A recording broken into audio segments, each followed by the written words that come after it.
Bismillahirrahmanirrahim.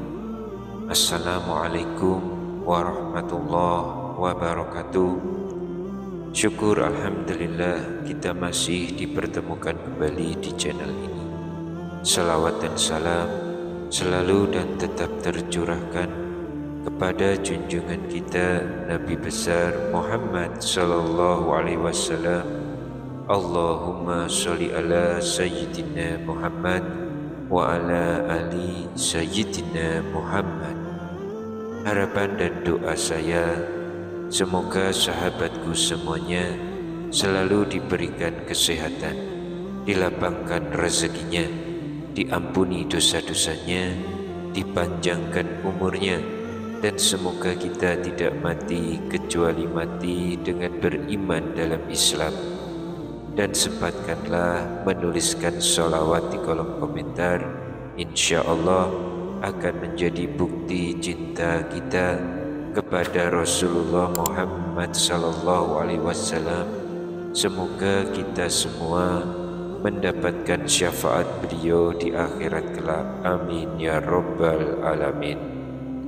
Sahabat beriman yang dirahmati Allah, pada zaman yang sudah serba modern ini, budaya dari barat atau budaya asing sudah biasa dilakukan oleh sebagian besar orang di tengah masyarakat kita.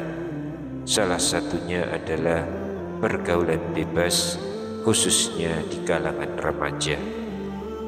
Hubungan antara laki-laki dan perempuan sudah menjadi sangat wajar dan tidak dilarang. Padahal di dalam agama Islam, hubungan pacaran antara laki-laki dan perempuan sangat dilarang karena bisa menjerumuskan ke dalam perbuatan zina.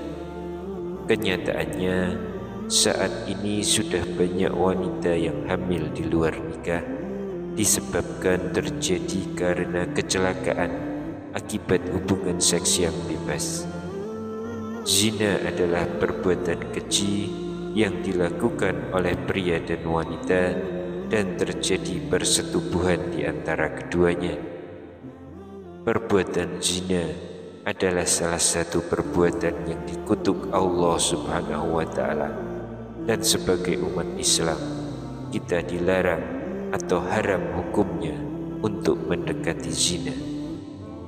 Zina itu sendiri dapat digolongkan menjadi dua golongan, yaitu zina muhsan atau zina yang dilakukan oleh mereka yang sudah menikah, dan zina ghairu muhsan atau zina yang dilakukan oleh mereka yang belum pernah menikah. Adapun hukumannya adalah dengan cara dirajam atau dilempar batu hingga mati bagi pelaku zina muhsan, dan hukuman dera atau cambuk serta diasingkan 1 tahun lamanya bagi mereka yang melakukan zina ghairu muhsan. Hal ini sebagaimana yang disebutkan di dalam Al-Quran.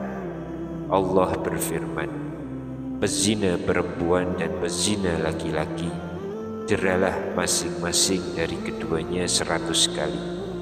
Dan janganlah rasa belas kasihan kepada keduanya mencegah kamu untuk melaksanakan agama hukum Allah jika kamu beriman kepada Allah dan hari kemudian. Hendaklah pelaksanaan hukuman atas mereka disaksikan oleh sebagian orang-orang mukmin. Quran Surat An-Nur ayat 2. Di dalam ayat yang lain, Allah juga berfirman, para wanita yang melakukan perbuatan keji di antara wanita-wanita kamu, maka mintalah kesaksian atas perbuatan kejinya dari 4 orang di antara kamu. Apabila mereka telah memberikan kesaksian, tahanlah mereka para wanita itu dalam rumah sampai mereka menemui ajal atau sampai Allah memberi jalan yang lain kepadanya. Quran Surat An-Nisa ayat 15. Lantas bagaimana cara seseorang jika ingin bertaubat dari perbuatan zina?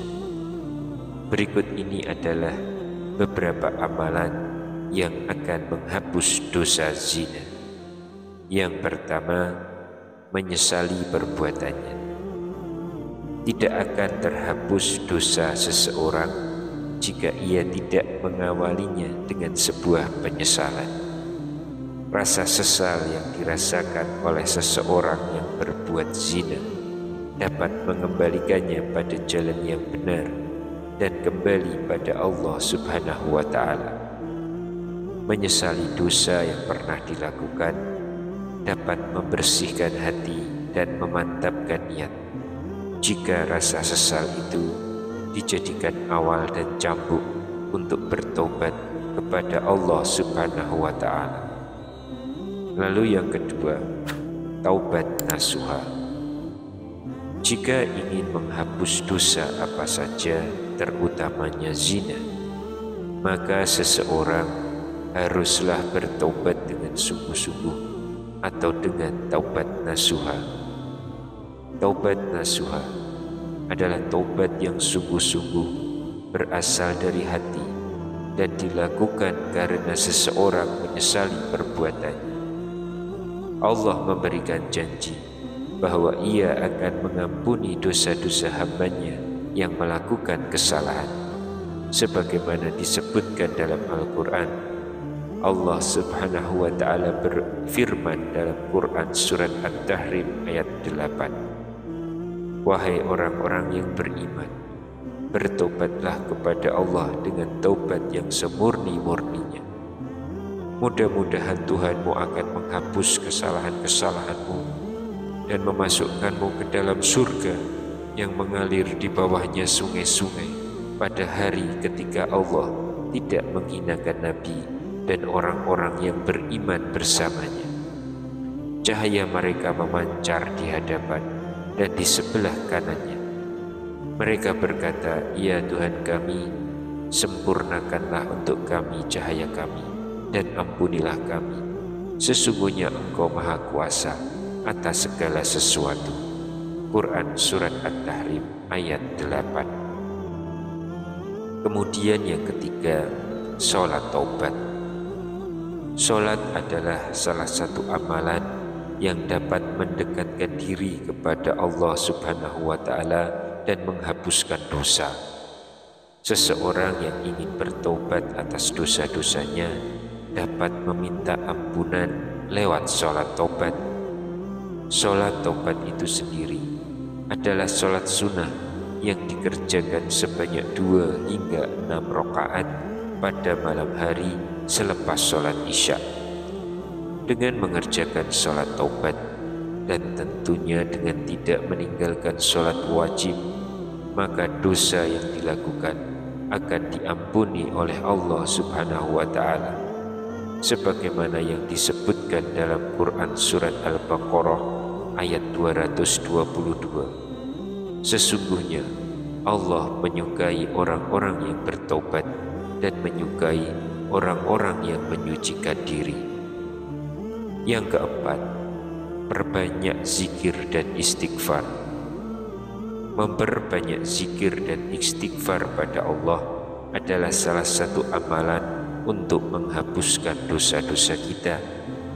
Kalimat istighfar merupakan kalimat permohonan ampun kepada Allah Subhanahu wa Ta'ala, sehingga dosa-dosa seseorang dapat dihilangkan dengan terus menyebut nama Allah Subhanahu wa Ta'ala.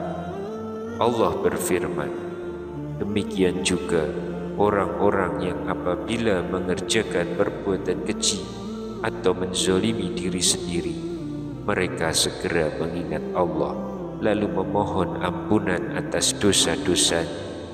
Siapa lagi yang dapat mengampuni dosa-dosa selain Allah? Mereka pun tidak meneruskan apa yang mereka kerjakan atau perbuatan dosa itu, sedangkan mereka mengetahuinya." Quran Surat Ali Imran ayat 135. Lalu yang kelima, melakukan kebaikan kepada sesama. Jika seseorang berbuat dosa dan keburukan, maka untuk menghapuskannya, ia perlu melakukan hal atau kebaikan pada orang atau makhluk lainnya, seperti dengan bersedekah, menghapuskan hutang orang lain padanya, memberi makan binatang dan sebagainya, seperti yang dikisahkan seorang wanita pelacur yang masuk surga karena memberi minum seekor anjing yang sedang kehausan. Yang keenam, berpuasa. Berpuasa adalah salah satu cara melatih hawa nafsu dan kesabaran kita. Puasa juga dapat menghapuskan dosa apabila dilakukan dengan sungguh-sungguh, terutama jika melakukan puasa sunnah seperti puasa Arafah dan Asyura. Yang ketujuh, memperbanyak membaca Al-Quran. Al-Quran dapat mencernihkan hati, dan membacanya tidak hanya mendatangkan ketenangan, akan tetapi juga menghapuskan dosa seseorang. Sebagaimana disebutkan dalam hadis riwayat Muslim, bacalah Al-Quran, karena sesungguhnya ia akan datang pada hari kiamat untuk memberikan syafaat kepada pembacanya. Sahabat beriman yang dirahmati Allah, demikian tadi amalan-amalan yang dapat dilakukan untuk menghapuskan dosa zina. Seseorang yang melakukan perbuatan zina tersebut wajib bertaubat dan memohon ampunan pada Allah Subhanahu wa Ta'ala. Wallahu a'lam bishawab. Demikian yang bisa kami sampaikan di kesempatan kali ini. Semoga dapat memberikan manfaat untuk kita semua. Wassalamualaikum warahmatullahi wabarakatuh.